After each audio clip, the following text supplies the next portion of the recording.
And now, James, I was just saying that I'm Viorica, and I am the one who is managing the James Law Romania Instagram page, where I have the great joy of publishing messages from your teachings. I feel very interested and attracted by these teachings. I find them very helpful in my life. And today I have the great joy to speak with you in Romanian and English because we want Wonderful. to bring these teachings closer to other Romanian people who may be interested. So, James Law has been involved with the Dzogchen teachings for many decades. These are part of the Tibetan Buddhism. They are describing the nature of our minds and the way we human beings, sentient beings, are functioning in this world. At the same time, James has been a very successful psychotherapist in UK. He's been running psychotherapy in the London clinics for many decades. So, James, thank you for taking the time to be with me today. Pleasure. And I will hand it over to you. So, in our modern life, we have many, many pressures. We have the pressures of economic changes with inflation, with the anxieties many of us have about climate change and political instability. So these changing factors around us act as a kind of provocation that brings our energy out into the world, looking, how should I live? What can I do? And there's a kind of anxiety in this. So there's not only anxiety about how shall I act? How shall I be with other people? But a deeper inner anxiety about, well, how shall I be myself? Who am I? What is my life for? When in the past we've lived in political systems that have been very controlling, we didn't have so many choices. And at that time, many people longed for freedom. But now we get freedom, we have choice, and with choice, we have the uncertainty. Well, what shall I do? Should I choose this or that? Especially when we have a frame that says some decisions are right, some are wrong, some will promote my happiness, some will undermine my happiness, but they don't come with a label on them. It's only once we engage with them that we start to feel how it's going to be. We can't control all the external factors of our lives.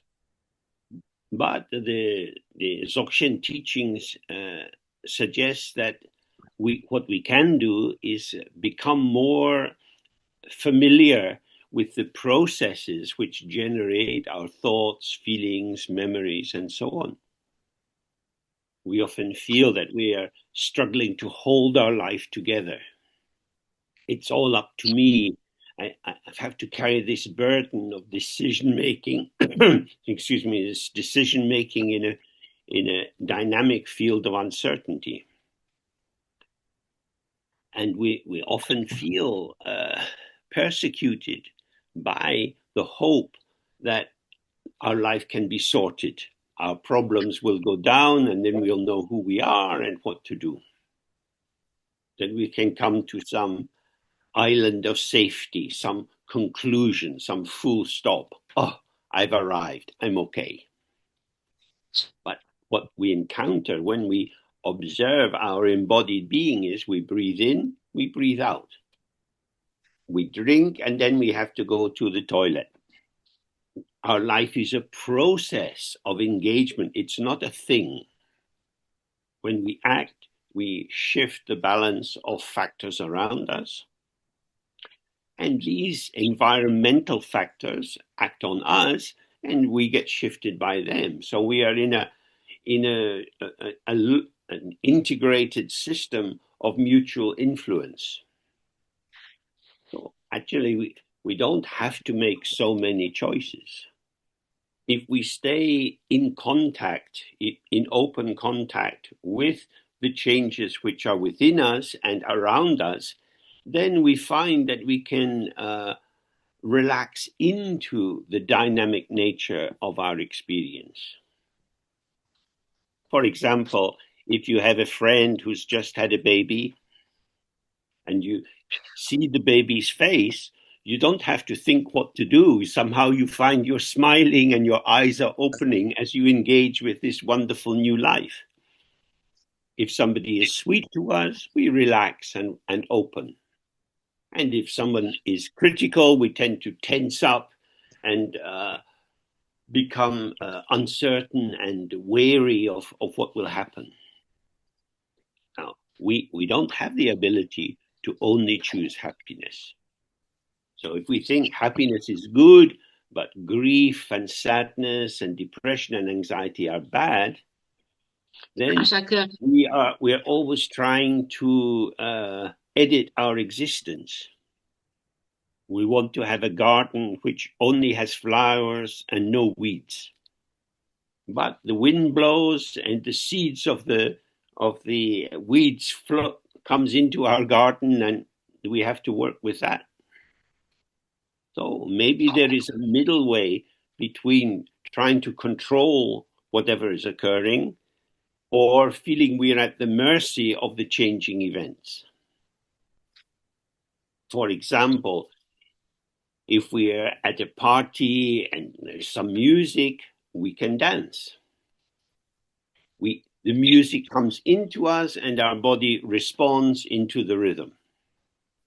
We don't feel controlled by the music because as we are dancing, we look around, we think, oh, nobody dances the same way that I do. I am responding with my potential to the music as I experience it. And that's my freedom to participate, to be part of the movement of life. And when we look at how we construe, how we make sense of situations, we start to see that if I begin with a conclusion, this is how my life should be, this is how other people should behave, then we're always encountering a dissatisfaction that life isn't the way it should be. So if I put my map to one side and just focus on the terrain, the territory, the topology of existence, then I can move with events as they arise and pass. Moment by moment, life is fresh. Even if you work in a factory, as I did many years ago, and every day the big machine is turning and you're somehow the servant of the machine, it is as if all day long it's the same thing. But that's a conclusion, because actually each moment is fresh as it arises. Sorry, if I have to put my arm out and adjust something, my arm is extending, I'm with my arm, and it's happening here and now. Now, we might think in that moment, oh God, I do this all day long, it's always the same thing. But that is a conclusion, an abstraction from the actual phenomena, the direct experience of what's happening. So as I reach forward to adjust the machine, the movement of my muscles, the change in my breathing, the attention of my gaze is just this here and now. And this moment is never repeated. So here we have a very important choice point or crossroads. I can develop my narrative about my job and how it's boring and I have to do it and I don't like my boss. And this gives a kind of certainty, but one which brings sadness and depression and a feeling of not fulfilling my potential. It's always the same. What can I do? That's because we are thinking about our life. It's as if I'm observing how my life is, and I see the patterns as they are established as something which never changes. So it is as if the meaning and value of my life is the thoughts I can have about my life, as if it was something out there or some faulty possession I have. I'm carrying the burden of my own existence. But the other path we can take is to stay present in the moment with the arising of the unique patterning of each instant of our life. Instead of thinking about my life, I relax into being present in the awareness of my participation in this dynamic folding, which is amazing. So, Dzogchen is an ancient system which points out how to be less reliant on our interpretive narrative about our life, and so have more freedom to be present in the flow of our life. Of course, we tell stories about our life, about our relationships, our children, and so on. And that's part of our social interaction. It's the currency of being a human being with others. But each of us is more than the story we tell about ourselves or the stories that other people tell about us. So rather than thinking about the past, maybe difficulties in our childhood or with our parents, or thinking we made bad choices in our career and building up a story, or looking to the future and trying to work out how could I, with my shape, fit into the world in a better way, we can learn to relax out of our identification with the narrative patterns of interpretation. Because the anxieties and feelings of grief and depression and remorse that can suffuse us and fill us and condition us, these arise and pass. Our story can often seem to be the truth of who we are. And the story is resting on the pattern of our concepts. But the concept is something which arises and passes. So while it's arising in our mind, it seems to be some vital truth, but it's only in our mind for a few seconds. Oh, I can say I am Scottish, but I don't live in Scotland.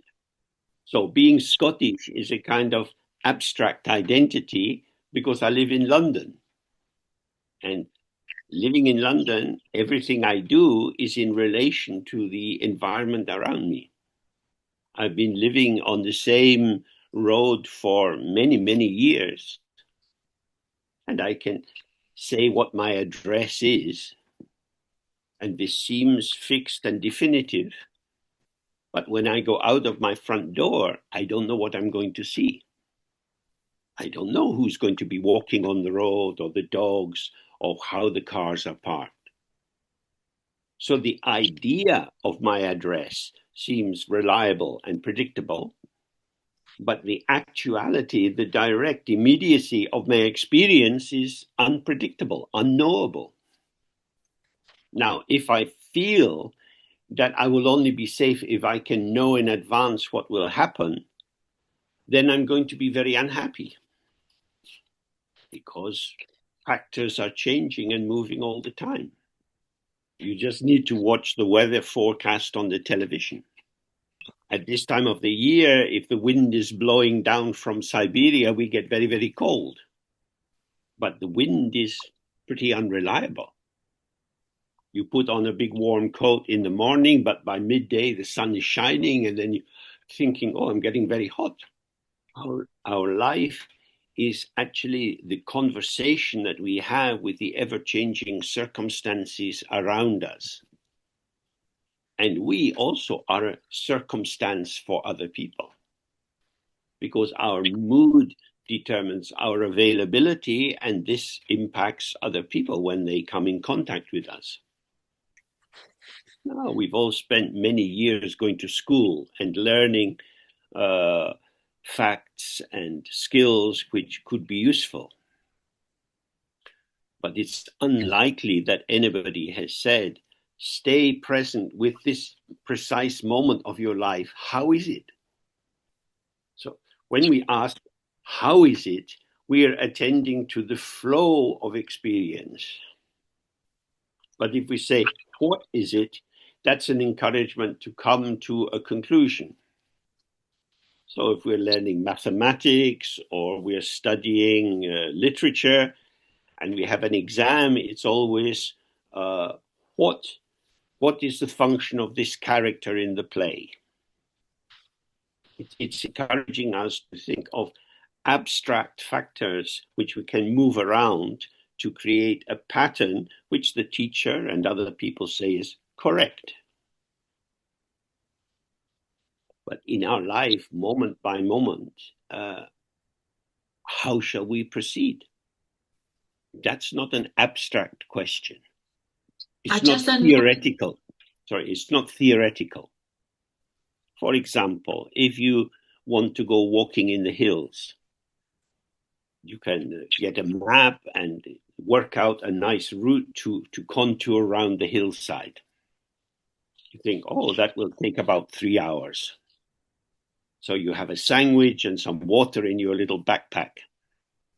I know what I have with me. I know where I'm going. But step by step, because you're in the open countryside and it's not a road, you have to see what is under your feet.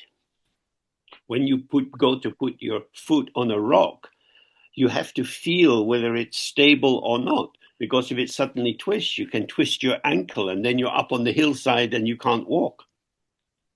You're walking not on the hill, but you're walking with the hill as the very precise nature of each step is revealed as you proceed. People talk about conquering Mount Everest. But you have, if you're going to climb in the high mountains, you have to work with the mountain, with the weather, with the snow. You're not the master of the mountain, but neither are you the servant of the events. You're collaborating with the mountain. It's a conversation. The mountain shows this aspect and your body responds. Then we see that, oh, I'm not living in my lonely little isolation, acting on the world or being acted on by the world, but I am co-emergent with the world. I'm with the world. I'm part of the world. I'm a participant. That is to say, I'm already on the inside. Only in terms of concept am I separate from wherever I am. Because if we're present in our body, in our senses, we are working with what we receive. We receive and respond, receive and respond. And if we're present in that moment of receiving and responding, we find the intrinsic freedom of co-becoming, of becoming just this with what is around us. And this presence in each moment is fresh and it's very light because the past is gone, the future hasn't come. I'm here with these circumstances and all of me is alive and active and responding. Oh, the Dzogchen tradition provides us with encouragement and methods for returning to the present moment and relieving ourselves of the burden of past patterns and demanding expectations in the future. It's not a dogmatic system. You're not having to learn rules and regulations and beliefs. It's simply an encouragement to be fresh and alive as you are in the world as it is. And in my experience, it's a very wonderful way to live. However, the world shows itself, by being close with the patterns of the world, I respond, and this keeps my body moving, my emotions arising, my interpretations coming and going, not as something to hold on to, not as a truth, but just as the gestures of the moment. So if this sounds interesting to you, we already have some books available in Romanian, and there's a possibility of gaining more introduction to this relaxed and easeful way of living. So I wish you ease and joy in your life, and I hope you find the resources that you need. So, Viorica, perhaps you could say more about what's available in Romanian. Right, thank you. Well, goodbye. Thank you so much, James, for being with us today. Pleasure. Mulțumim